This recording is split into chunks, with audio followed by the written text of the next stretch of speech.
Welcome to episode 58 of Ring Talk with myself, Martin Theobald, and Steve Goodwin. As always, head of Goodwin Boxing. It's cold here today, isn't it? We've got drinks with us. Crazy.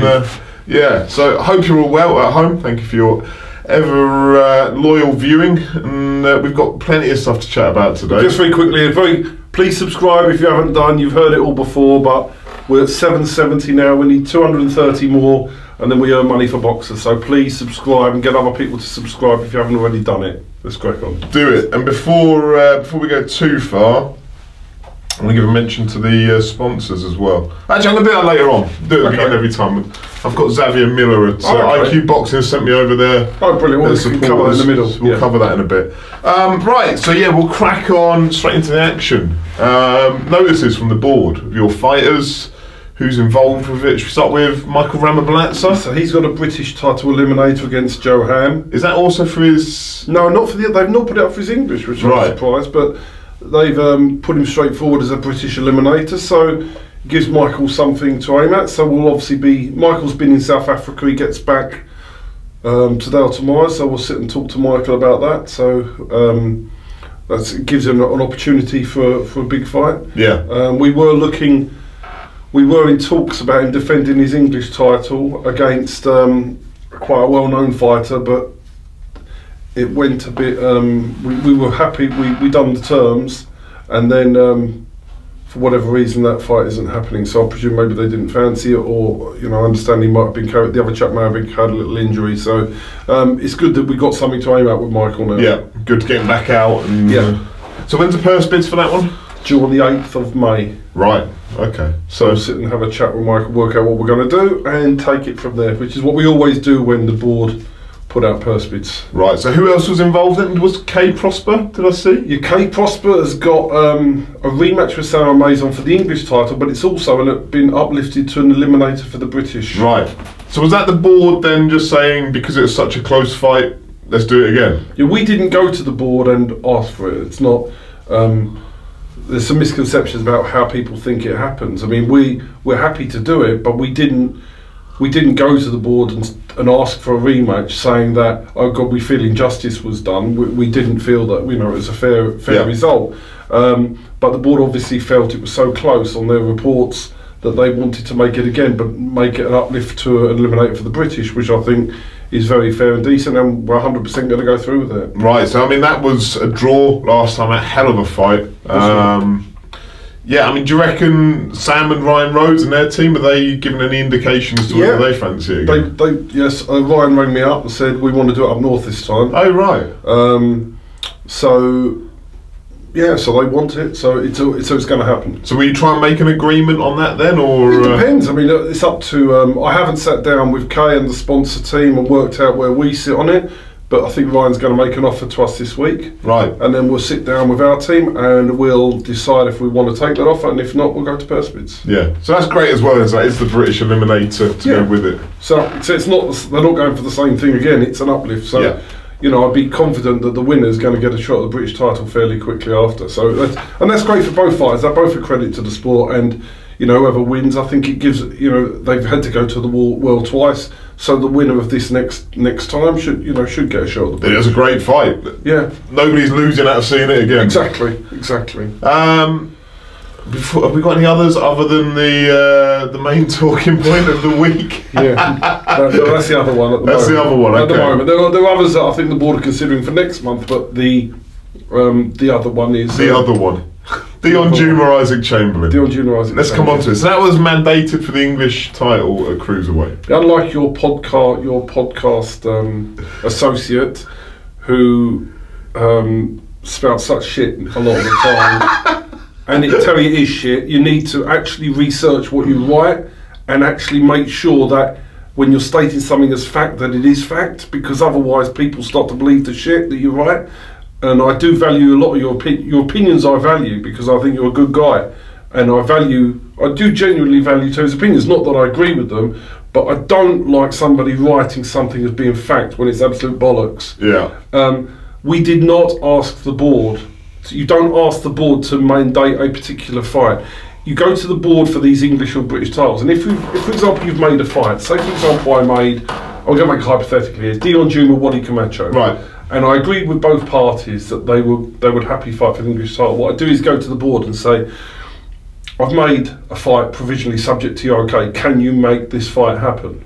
So that's what they do. If you haven't made an agreement with somebody for a fight, you don't go to the board and go, can you make this fight happen? They won't do it. You can say, the Deion Jumah is in an English title position, so when Craig Glover got stopped, the board then just wrote an email to us saying we will be considering this next week. And that's it. So what you can do is go and represent your fighter and say you'd like Deion Jumah to be in a position for the English title. Correct. But you can't start throwing out opponents. Unless you've made a prior financial agreement with that opponent. The board will not tolerate that, and neither should they. But Terry's writing that stuff as if we begged the board to make the Isaac Chamberlain fight. Absolute bollocks. Just bullshit. So, of course we want Deion Jumah to fight for the English title, but we don't care who it's against. We just want somebody to step forward and fight for the English title. Yeah. So the point about it is yes, Deion Jumah was due to fight Bilham Smith. We've pulled out. Craig Glover got stopped, pulled out, and then you've then got, and now they put Chamberlain through. So that's the bottom line. And if Chamberlain pulls out, then they'll obviously come up with somebody else. So that's basically what happens, and we really don't care. I mean, we don't care who he fights. So you're not bothered and Deion's not bothered. Just get someone on the other side of the ring. Yeah, for Christ's sake, somebody have the balls to stand up and fight him. That's all we're saying. Come on, come forward and fight him. And you know, that's the bottom line, really. It's so Isaac didn't take kindly on to well. It was an odd one, wasn't it? Well, you've told me that it's not him doing his Twitter account. I'm confident about that. You've heard that, right? So let's get this straight with Isaac Chamberlain, because some people know I'm going to read it. I like Isaac Chamberlain as a person. Good bloke. I think he is a really nice guy. He's very amusing. He's always very respectful, and I think he's a very talented fighter. So I like Isaac Chamberlain. So there's no problem with Isaac Chamberlain. But he's been matched with Deion Jumah. And obviously I represent Deion Jumah, and you know, and to me, Isaac Chamberlain at the moment, whoever he's handled his Twitter account to, is not representing him very well. And I feel that if you hand your Twitter account to somebody to run a Twitter account, and they're portraying themselves to be you, then make sure that they're doing something that enhances your career rather than damages it. And I think there's definite arguments for some of the stuff that's coming out on Twitter that isn't probably favourable to him. And obviously I put a Twitter statement out saying, which I do believe, that if Isaac was, the Twitter account was saying that the reason he's not taking fights is because there's no preparation and That's right, the Bilham Smith fight is. Yeah. The point is, and we'll come on to this about in a minute, the board obviously feel that English level is where Isaac is at. They're obviously not putting forward for the British. They feel that's where his level is. So the board, who are independent, feel that Bilham Smith, Glover, Isaac Chamberlain, Deion Jumah are at the English level. That's their opinion, right? So they don't feel he's worthy of anything else. So that's what at the moment. So they put him forward for that. And to have this sense of entitlement that you know, he's not Floyd Mayweather, right? He's a very talented fighter. But his best wins have been against Wadi Camacho and life and death with Luke Watkins. Yeah. Right? Of which Luke Watkins' best win is Robin Dupre, arguably. Right. So if you look forward at that, that doesn't make Isaac this top of the bill box office draw. It doesn't. It means he's still got to earn his stripes. So all I said was, if he now pulls out again of another fight after all of this continual bluster on Twitter, he will lose credibility with promoters and fans, and I stand by that. And then I was met with like an insult, and but it wasn't Isaac, but he may feel the same way. But it was just an insult, and I just thought it wasn't particularly classy. It wasn't particularly. But that's, you know, because you can't argue with the point that. Let's go back to value, and I want to use Frank Buglioni as an example to this. Now, I think you would agree with me that after Frank Buglioni fought for the world title against Chudinov, yeah, at that point in his career, I think you'd agree that he would have far more value than Isaac Chamberlain does at this present time, having fought for a world title. Yeah, I mean, you could make the counter argument. Should Frank have been in there? Like, was he? I'm trying to remember who Frank had beaten to get to that point. He was formerly WBO European champion and whatever else it was. He was further down his career. I hate those titles, though. So do I. but all I'm saying, he definitely wasn't behind Isaac Chamberlain. No. And I would say he was ahead because he fought for higher level titles. But I totally get. I think when you fight for a world title, it puts you right, whether you deserve it or not. And he didn't shame himself in the ring with Tudorov. He got beaten and he got beaten up a fair bit, but yes, he was still in there, and I'll always remember his punch after the bell then. But if you're going to go out like that. But the reason that I'm mentioning Frank is a conversation I had with Frank at that point. Now, Frank came to be managed by me after that fight, and he wasn't wanted. He wasn't. He ended up on Channel 5, didn't he? He had one fight on Channel 5. Was it Eubank Blackwell undercard? Yes, he fought that, but then that was the end of it. He had nothing else after that. At that point, Frank knew his worth. Frank was prepared at that point to go on one of our shows and sell tickets. Right. He said, I may need to do that once to get myself back into the picture. Fair play. And he was prepared to go to York Hall, sell a bucket load of tickets to get a fight that would elevate him back to where he was. Right. Now, Frank Buglioni was not going out there going, why is nobody wanting to sign me? Why is nobody this? And bleating and bleating and bleating. He was saying, the reality is I don't have the value that I thought I had at the moment, and therefore I may need to do this. Yeah. And he was prepared to do it. As it happened, we got him the fight with Isaiah Burton, and he didn't need to do it. But he was prepared to do it, which is the right thing. And he said, I might have to do that to go to there. Invest in himself. Invest in himself. And in terms of value in life of anything, if you've got, look, your house is a nice house, right? But you might turn around to me and say, I value my house at £1 million. You put that up for £1 million, it's not going to sell, is it? Yeah. Why not? Because you're overpricing yourself. So the problem is, if you start having a super high opinion of your value that exceeds what it's worth, you just end up alienating everybody. Nobody buys from you. And it's the same for a boxer. Nobody wants a boxer to be underpaid. Yeah. But you have to value where your worth is at that present time. And the reason a lot of boxers' careers go down the pan is they overvalue themselves. We understand that promoters sometimes around the world will try and shortchange a boxer. And that's what a good manager tries to step in and avoid, right? We accept that. But there is a point in your life sometimes that you have to say, I'm only worth what somebody's prepared to pay. And if nobody's prepared to pay me anything, rather than alienating everybody, maybe I have to make this sideward move to get myself back in the picture. And that's being smart. Yeah, I think from an outsider fan's perspective of it, if there was anything obviously opening up for Isaac Chamberlain that wasn't Deion Jumah, cool, I'd understand that entirely. You know, if he had 5 other options that were clearly on a plate, cool, I'd get that entirely. But to potentially, and I'm not saying he will, but potentially walk away from the Deion Jumah fight at the same time as Eddie Hearn went on record in an IFL interview saying, I'm not quite sure what's going on with him, to be honest, who's his promoter, like that kind of stuff makes you think there probably aren't 10 other options on the table. Surely as a boxer you just want to get in the ring and test yourself and fight in good fights. If there's another one out there that's better than Deion Jumah that he's got on the table and is ready for him, cool, get that entirely, go and do it. And I agree. I agree with that. I don't say he has to. If there isn't, but if he keeps walking from fights when there's nothing else, finding different reasons, then it's. I mean, he's being advised, right? He's being advised, Isaac. Yep. But I'm not saying that he's being. You know, in my opinion, he's not. You know, I think when he handled his social media over to somebody else, which is what I've been told he's done. It was quite amusing at first. Yeah. But it's never got to say to you, I think people are not that amused anymore. I think it's becoming a bit irritating to a lot of people because it's like playing the victim.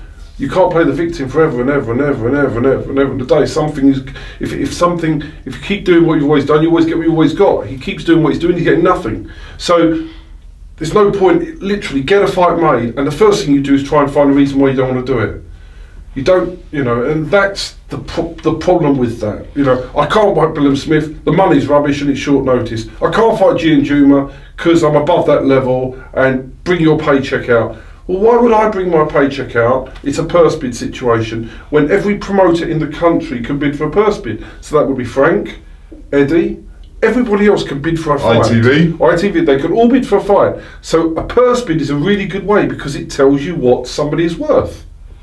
So you're happy to let that run through to a purse bid, pay what you think is worth? And Deion, well, whoever else wants to pay what it's worth, Deion's the same. He said, whatever somebody offers is what it's worth. Yeah. And that's what it is. And you've got to be realistic. Like Deion believes he's going to be at a much higher level, but he said to me, I accept that at this point in my life, although I've won a Southern area, the same as Isaac Chamberlain's won a Southern area.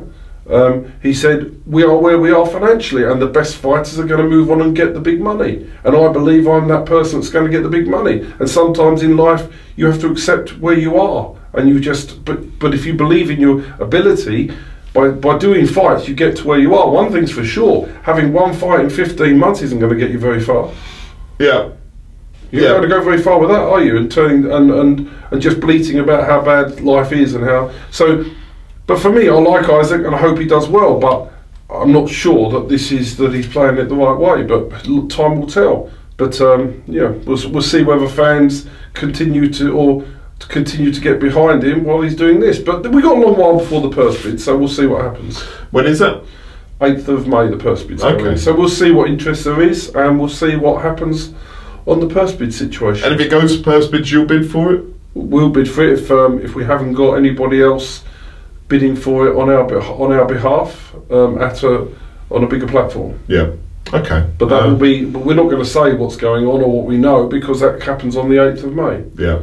And as for Deion, if this goes ahead, brilliant. He gets a fight that he wants. If it doesn't, then the board will then turn around and say, and obviously all these fighters that turn this down are not going to be, would not believe would be ahead of Deion Jumah in any contest that the board sanctions. So you've got Billum Smith that was injured. Yeah. Injured, but then was going to do a fight with Isaac. Yeah. That didn't happen. Yep. So that worked out well for him, didn't it?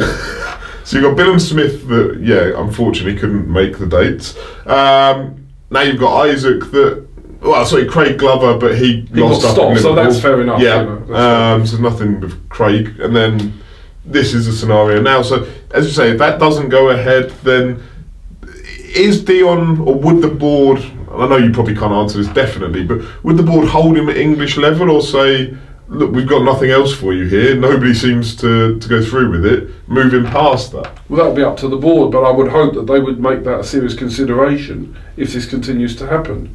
But again, the board, I believe the board do the right thing and what they believe is the right thing, so I would never put pressure on them to do anything. I just think that they understand the position. And I know the board do not like people pulling out of mandated fights. It's not going to help them, is it? So I hopefully will, you know, that's what will happen. All we want is somebody to fight him, and he's ready to go. And at the end of the day, if he's good enough, he wins. If he's not good enough, he loses. But the winner, you know, what you would say, which is fair, is if Chamberlain went through with this fight, you'd be fairly confident that the winner's going to get a shot at the British. Yeah. For sure, it's virtually a British. Although it may not be labels and eliminators. You would say the winner's going to get a shot. Either Cody, when he vacates, will be bang in line for the British title, and then you've got real money. So, but if Isaac wishes to remove himself from that scenario, that's a decision for him and his people that's advising him and his manager. Yeah. Okay. Moving on to lads you've got on other shows this week. Yes. You've got a few around the place, haven't you? So we've got Sam Cox fighting on the Matchroom card at the O2. Sam's a great guy. Excited to see him perform on a big stage, which is great for him.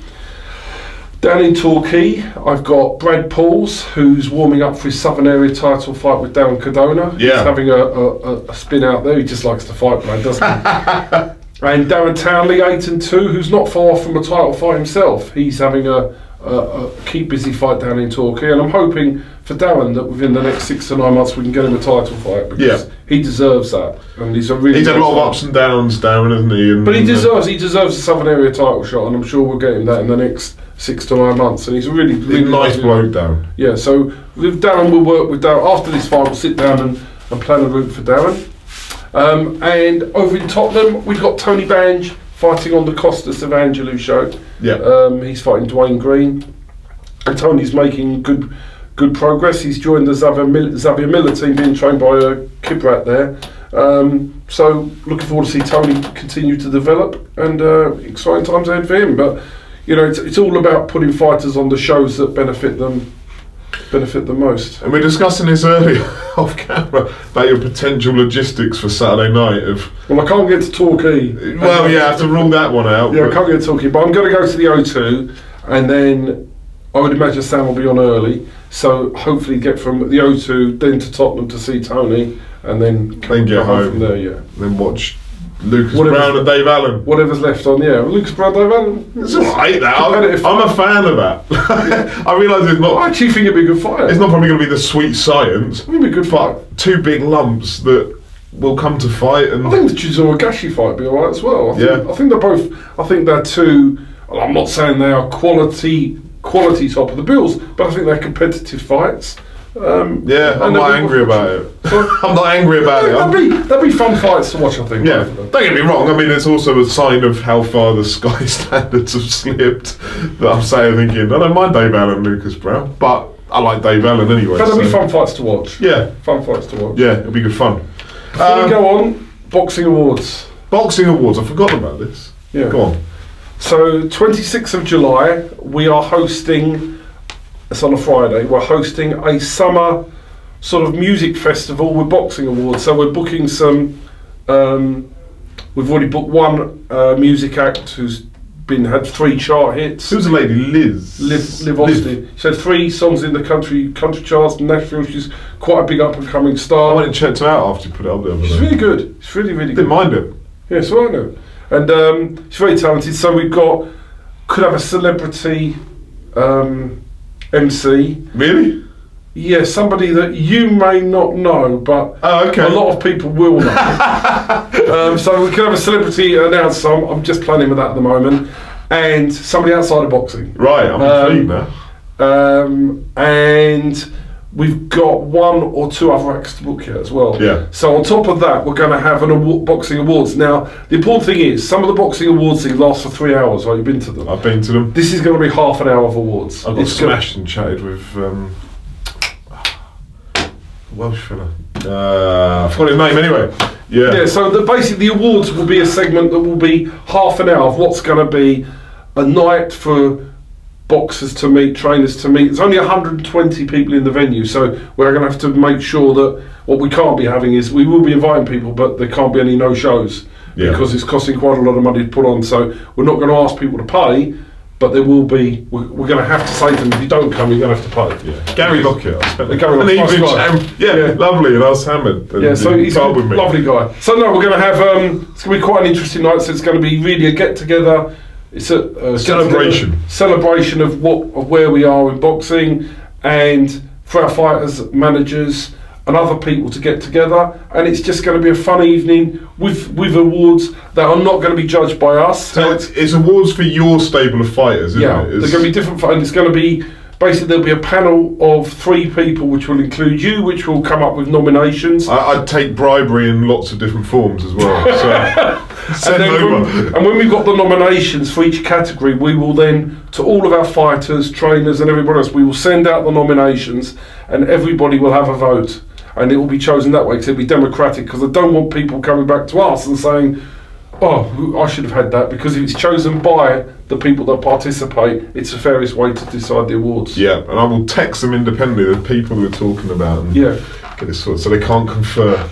Yeah, exactly. And that's the idea. So it's going to be real fun, and it's going to be a chance to say thank you to trainers and boxers, recognise people in different categories for what they have, but don't make the awards so stuffy that it lasts hours and people are bored. Make it a part of it where there's so much going on around that. So that we want to make it different, and I think we've got the right concept. So we'll be contacting everybody individually to let them know the arrangements. That'll be good. 26th of July on a Friday. It's going to be a great night. Lovely.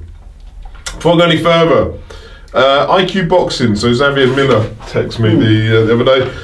Shout out for the following sponsors for IQ Boxing. So Bravos, B-R-A-V-O-S-E, I assume I've spelled that correctly. Pro Boxing Equipment, who support IQ Boxing down at their gym. Okay. And KMT Apparel, clothing and fashion sponsors. So they must be the ones that put together the IQ. There's black tracksuits. Yeah, they're great, aren't they? They're lovely. The ones with the white IQ on the back of them. They're really good. They're lovely, lovely looking things. So if that is KMT Apparel that do that, you're doing a sound job.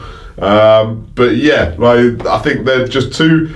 Again, if you need boxing equipment, go and look at Bravos Pro Boxing Equipment. And if you need clothing and fashion and personalised clothing, go to KMT Apparel. Just go and have a look at them, check out what they do. Because I say, if they are anything like those IQ Boxing gym kits, then it's really good. They'd be definitely worth taking a look at. So yeah, they're the ones that are supporting IQ Boxing. As per every week, we're going to give a mention to anyone supporting boxing and boxers. Moving on, we're going to do the Q&A now. So a question from Jack is the truth at the Boxing Voice. The Boxing Voice, that's the podcast and YouTube channel. I like them, they're good. I like the one they had with, you see it with where they had Wilder, Hearn and Fury on it. Oh really? It's phenomenal. Hi guys, love the show. I was wondering what your plans were for Youssef Khoumari and when was he going to be stepped up to bigger hall shows? Surely he's ready for that now. Regards, Jack. That's something we just spoke, totally coincidentally, something we just spoke about. I think you've probably forgotten that was a question. So yes, we were just normally. Okay. So Youssef, I think, is one of our biggest potential stars. Yeah. And he's 22 years of age. And if you look at, say, the Josh Warrington scenario, it used to be, you know, he was developed late, and there used to be a saying in boxing, 20 for learning, 20 for earning. Right? Bradley Skeet, that was always applied to, wasn't it? And that was actually true. But what's happened is the 20 for learning seems to have been diminished. But then what you're getting there is fighters going in much earlier for titles, but they haven't got the longevity and don't reach what they should do sometimes because they go in too early. And some fighters want to go in early now, but we spoke to Youssef and his trainer Xavier, and we're going to do it the old-fashioned way, just the developing him, so that when we're ready, we're going to go to Southern Area level when we believe we're ready for English level, and we'll go to English level when we're ready for British level. We don't want to go to Southern Area level when we're ready for Southern Area level, because you may be forced into English when you're not really there. So we've said that we're going to develop him at the right pace to develop him, because we think we've got a very, very special talent on our hands.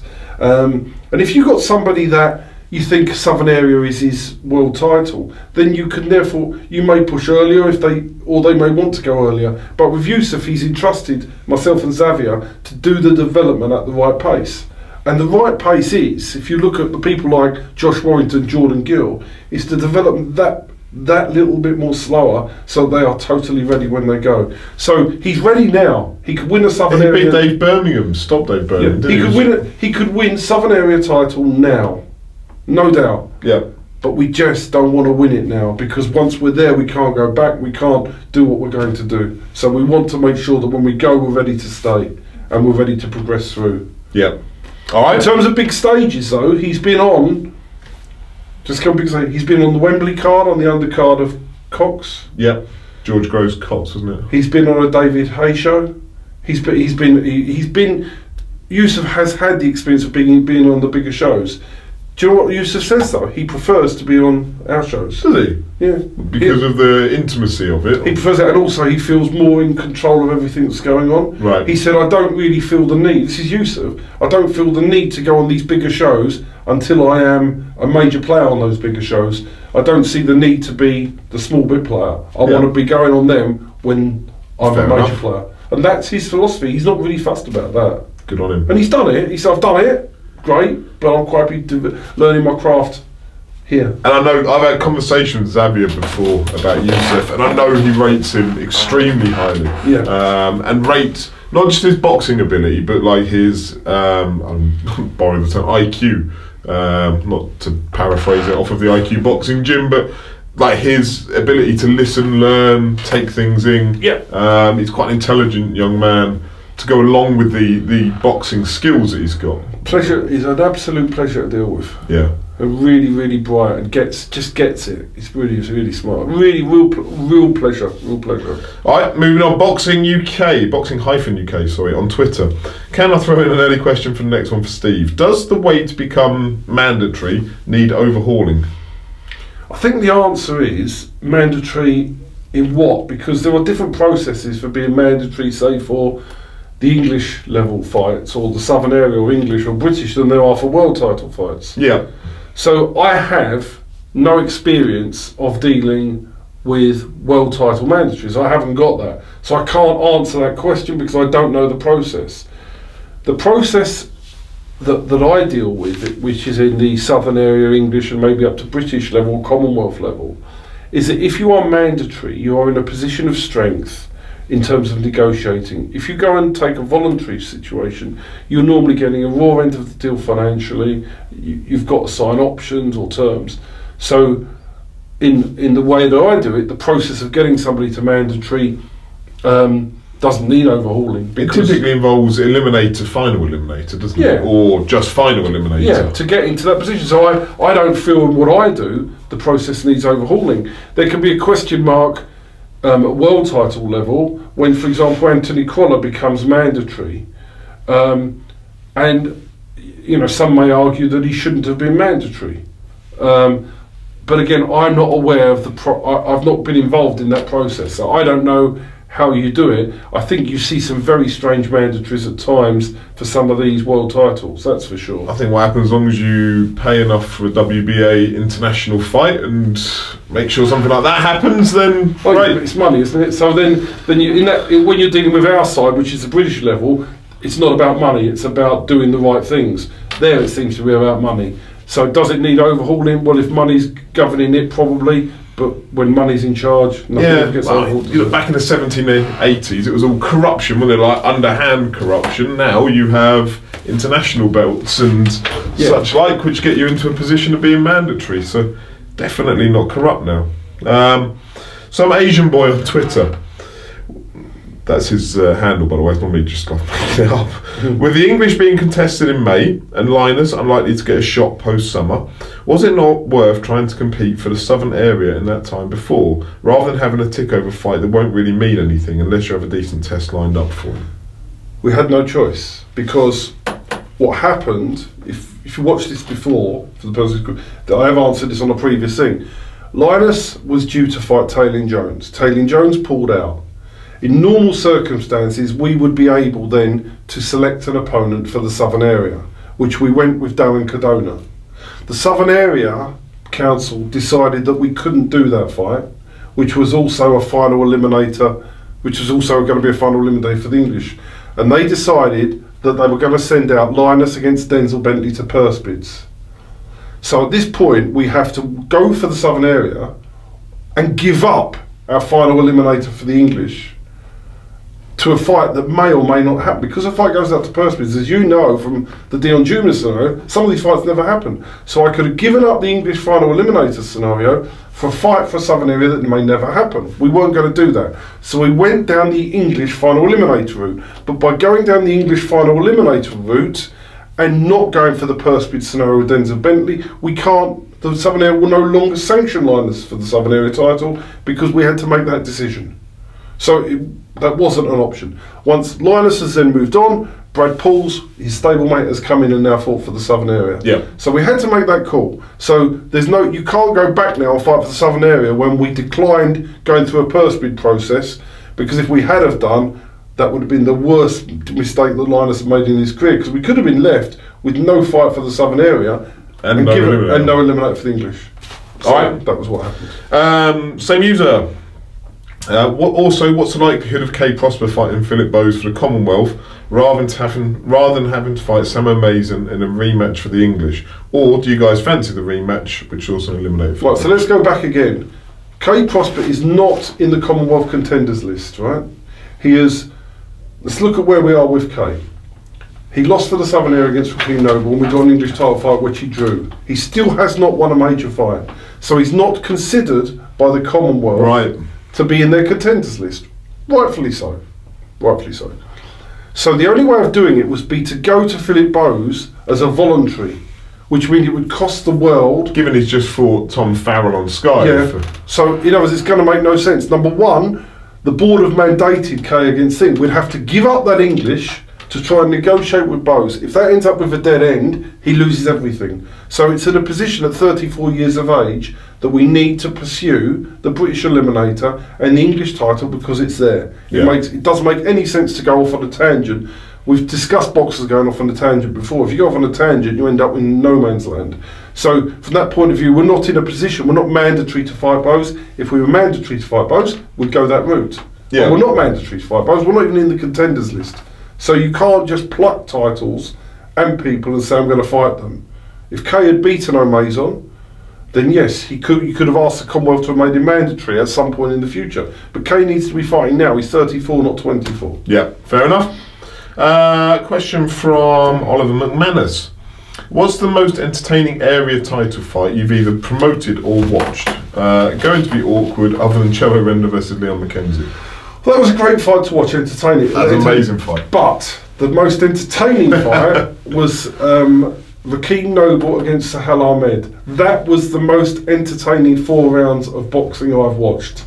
That was mad. That was entertaining because the Cello Render Leon was a great fight, but this was just the most entertaining. Up, down, up, down, up. One was down, the other one was down. I don't know if it's on YouTube, but go and watch that fight. It was just amazing. What was that right hand that landed? Rakeem was out. I'm sure he was out. He was out. He was unconscious and out, and then he got up. That fury. Yeah. Go and watch that fight. That's the best fight I've watched. Would you say the same? That's an incredible fight. Would you watch it? Yeah. That? I would always go with Leon and Cello though. Yeah, but I mean, because that was the best fight over the whole period and the most emotive. But I do agree, it's a fight.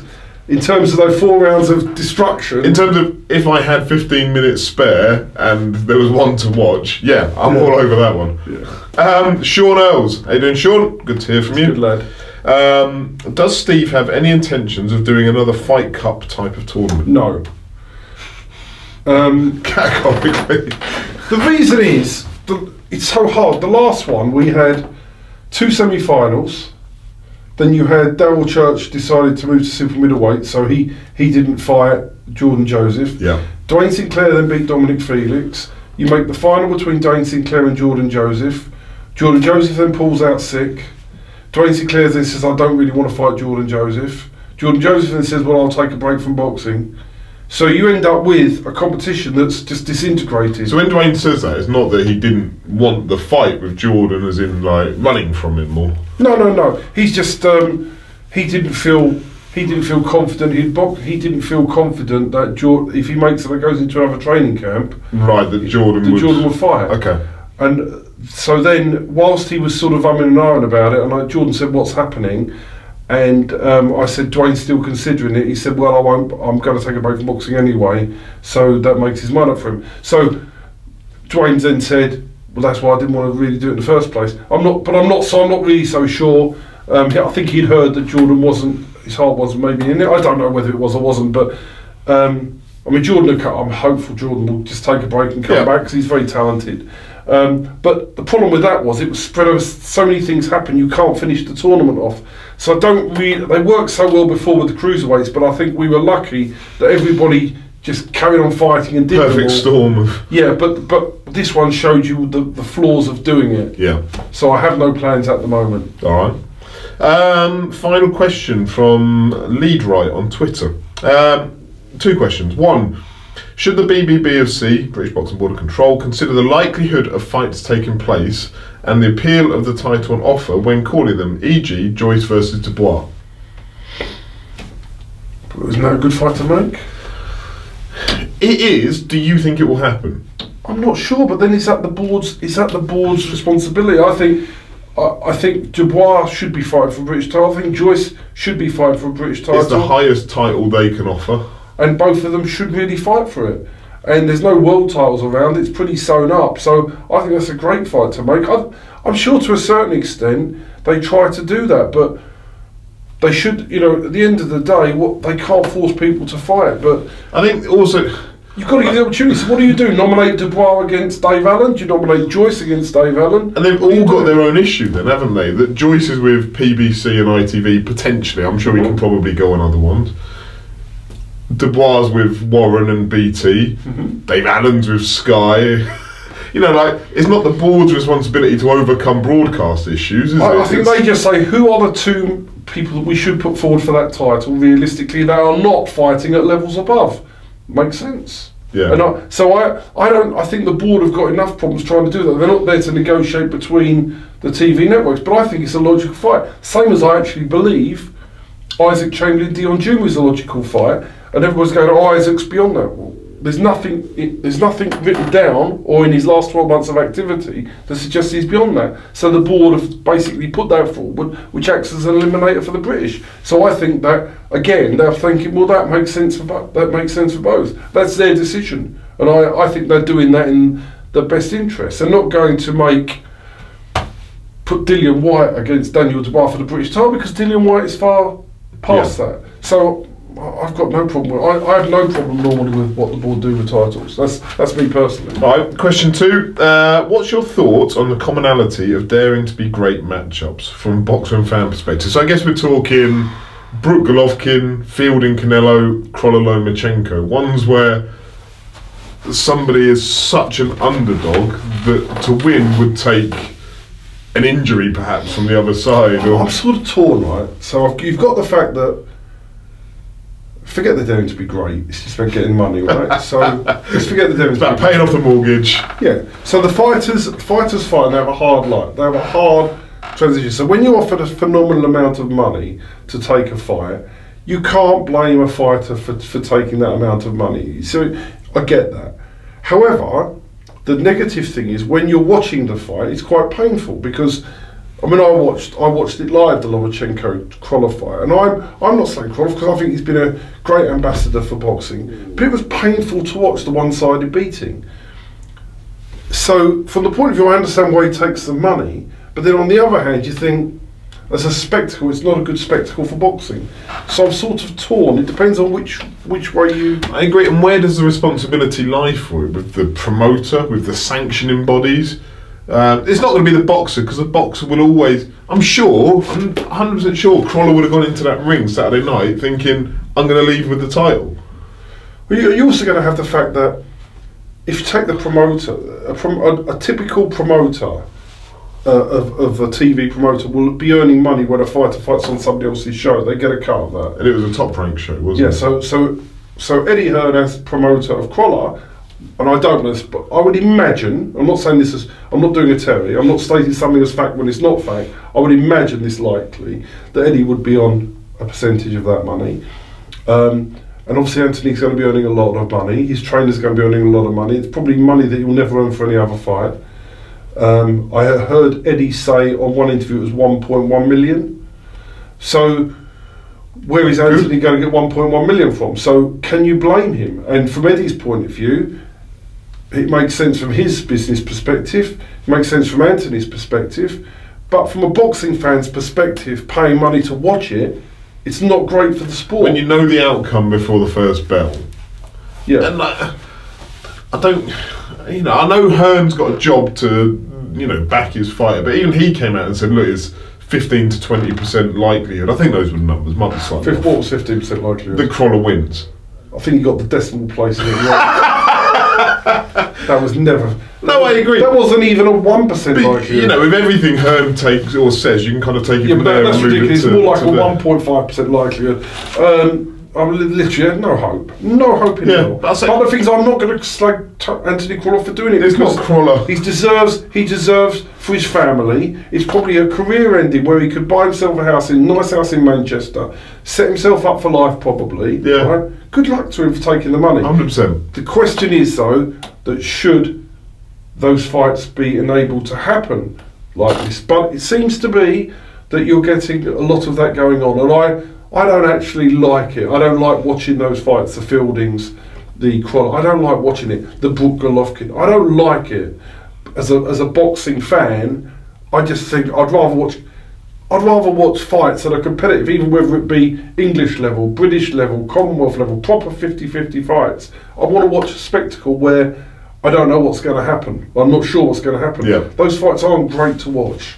So I'm sort of torn, but I can't blame the boxer, the promoter, the manager for taking that money. Yeah. I blame the system. Agreed. Right, there we go. So, remember, subscribe. Check out those sponsors for IQ Boxing we mentioned earlier. I think that's about it. That's it. And enjoy your boxing this weekend. Yeah, so Dave Allen. Yeah, I think it'll be real fun. So it's a good fun show. That. It's a good fun show. I'm alright with it. Right, lovely. And we will see you next week.